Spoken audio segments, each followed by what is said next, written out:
Niat parkir motor, emak-emak malah terobos toko sampai seruduk rak perabotan. Beragam aksi emak-emak ketika di jalan sering kali bikin geleng kepala, bahkan viral di media sosial.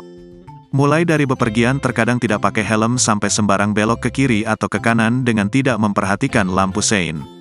Saking ada saja tingkah emak-emak yang bikin heran ketika mengendarai motor di jalan raya baik sendiri atau bonceng anak sekalipun, emak-emak sampai disebut sebagai penguasa jalanan. Belum lama ini viral di media sosial video emak-emak yang menerobos toko perabotan hingga semua barang terjatuh dan berantakan. Niat awal mau parkir motor, emak-emak yang kebablasan mengendarai motor sampai ke dalam toko perabotan bikin heran.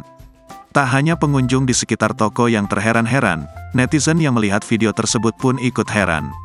Belum diketahui penyebabnya, namun salah satu netizen menyebut jika kejadian terjadi bisa dikarenakan gas motornya disetting terlalu besar.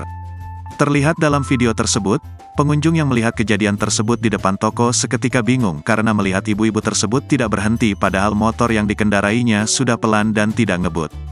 Ketika di dalam toko, ibu-ibu tersebut seperti tidak bisa mengendalikan motornya. Barang-barang yang ditabraknya pun terjatuh dan berantakan. Motor yang dikendarai oleh ibu-ibu tersebut pun berhenti ketika sang ibu menabrak tempat gantungan sapu dan pel. Dijelaskan oleh pemilik akun di kolom komentar unggahan tersebut, ibu-ibu yang menerobos toko perabotan tersebut hanya mengganti rugi sekitar Rp100.000 saja karena kejadian tersebut merupakan kejadian yang tidak disengaja.